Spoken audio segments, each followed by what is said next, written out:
Well, we're starting on our walking tour, and the first place we come to is about John Wesley. On 14th of October 1735, Wesley and his brother Charles sailed on the Simmons from Gravesend in Kent for Savannah in the province of Georgia in the American colonies at the request of James Oglethorpe. James Oglethorpe founded the colony in 1733, and he wanted Wesley to be the minister of the newly formed Savannah Parish, a new town laid out in accordance with the famous Oglethorpe Plan.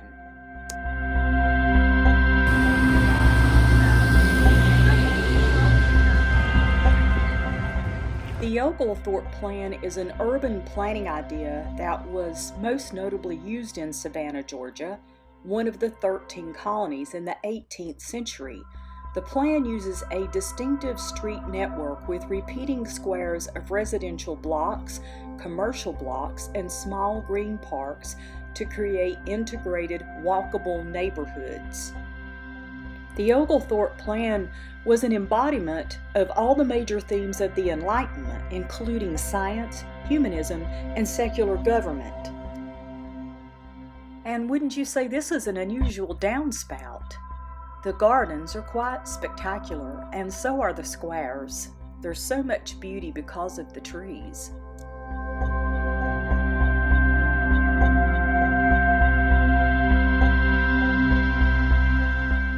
We're actually going into this candy shop, and we just could not believe the beauty of how they made these. Adam Turoni was from Scranton, Pennsylvania, and he had been invited to a dinner party in Savannah. It was a cocktail party, actually. He arrived at the party with a beautiful small box of chocolates as a hostess gift. Each chocolate truffle was carefully packaged and beautifully presented.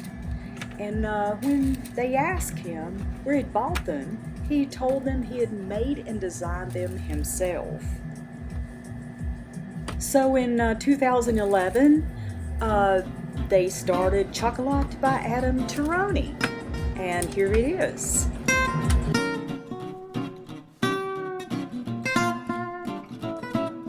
This is called Let Them Eat Cake Truffle.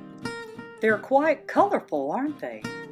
And this is an almond bark angel face intaglio. Here is a Versailles pistachio topiary truffle.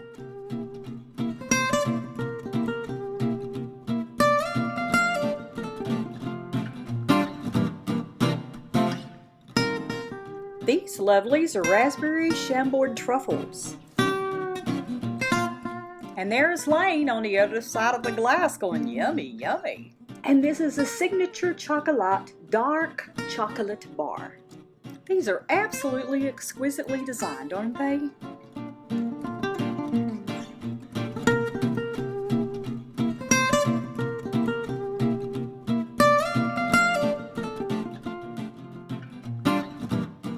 And these are beautiful, crunchy dulce de leche truffle bombs. Here we're standing outside the artillery bar, which was once home to Savannah's volunteer militia group, the Georgia Hussars.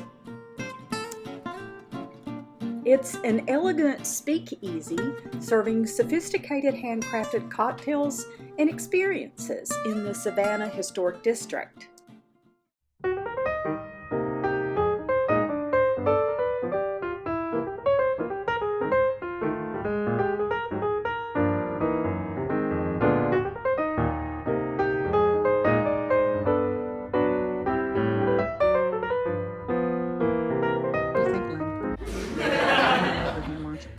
But you don't want to mess with his belly button.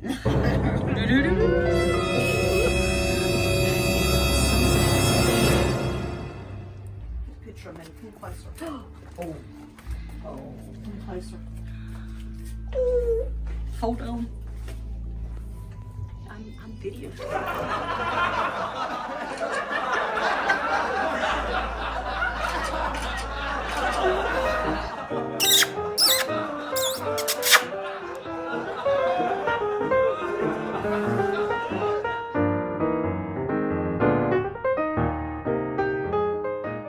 And here we're continuing on our 10 miles is actually what we wound up walking, and we're like, wow. And we had a little bit of trouble trying to find Jones Street without Gordon's help. So Gordon, where were you?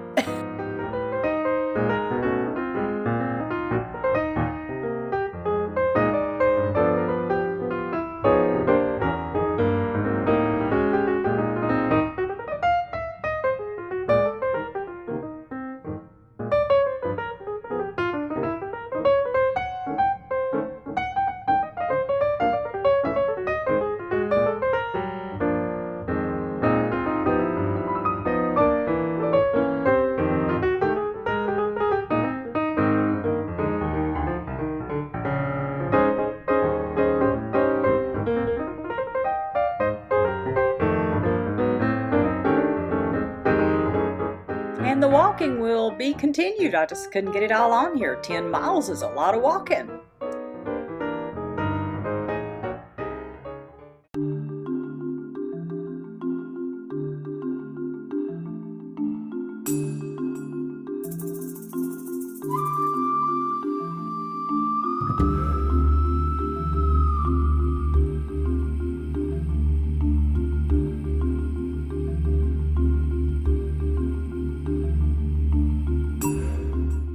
So here it's Easter, so somebody has out their Easter bunnies, and they're just as cute as they can be.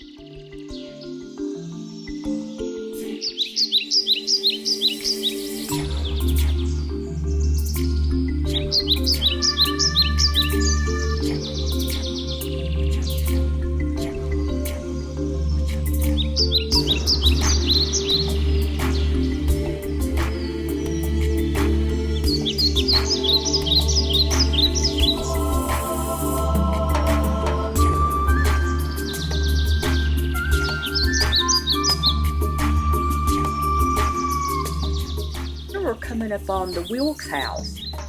When Serna Wilkes took over a Savannah boarding house in 1943, it's likely she had no idea that she would one day become one of the city's most well-known restaurateurs and an unofficial ambassador for the state of Georgia. She didn't even hang a sign outside to advertise a restaurant until 1987. The doors open at 11 a.m. Diners are sat at large tables topped with plates of delectable house specialties. There's no set menu. You'll find yourself indulging in a variety of dishes including barbecue, southern fried chicken, meatloaf, candied yams, macaroni and cheese, collard greens, butter beans, rice and gravy, pickled beets, baked beans, coleslaw, and much more. Iced tea and dessert are included. And the most important thing to remember is you need to be hungry.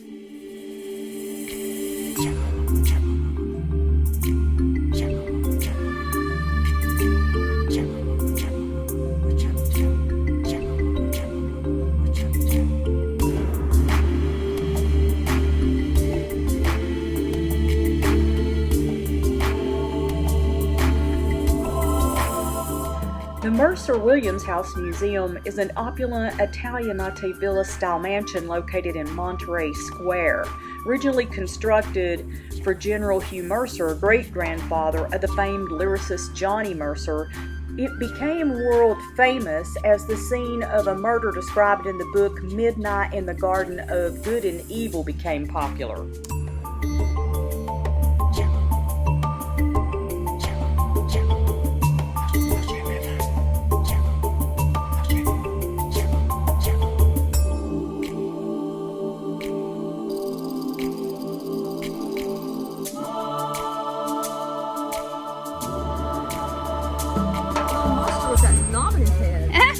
It went into your skull? No, it stuck you?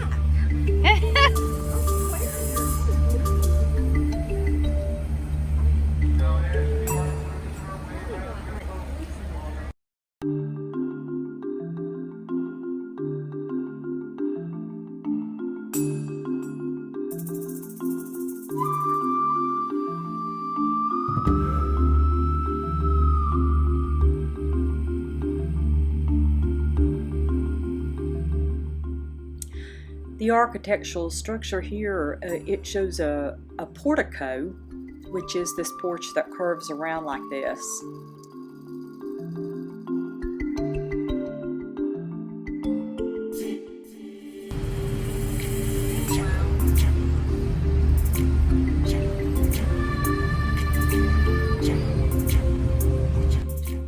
Also, this building is known to be covered with powdered marble.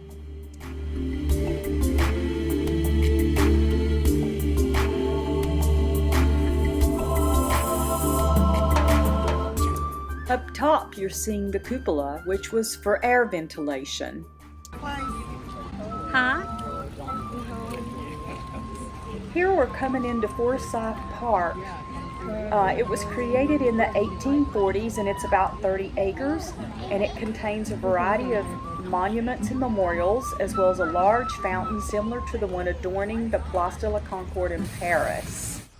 As you can see, it's very, very beautiful, and if you look at the closer up, like here, you can see that the water actually looks like sparkling diamonds.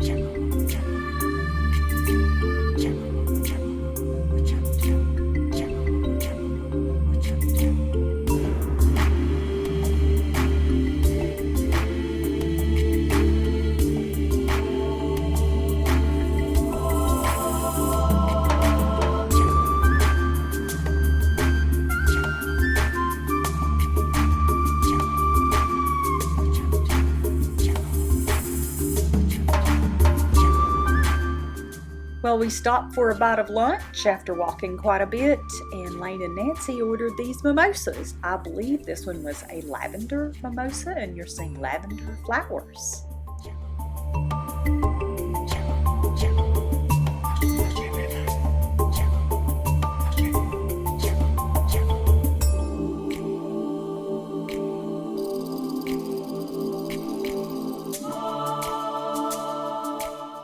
I decided on a cappuccino, but it was a special cappuccino that this restaurant's known for. It was really beautiful, as you can see, and it was really tasty as well.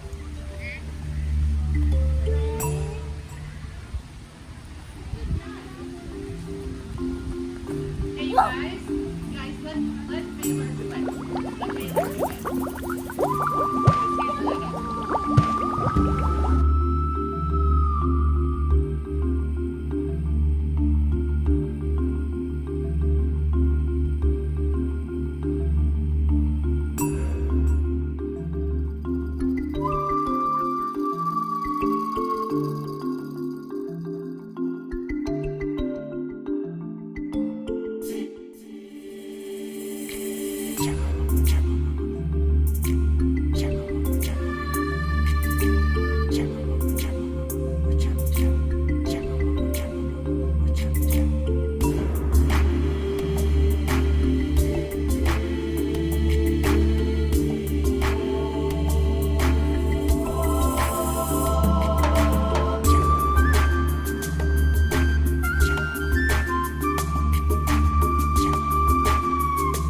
The beautiful Amethyst Garden. It was originally built by Tomlinson and Emma Johnson, and it was built for $10,000 in 1888. They would have spent a little over $270,000 in modern times considering inflation.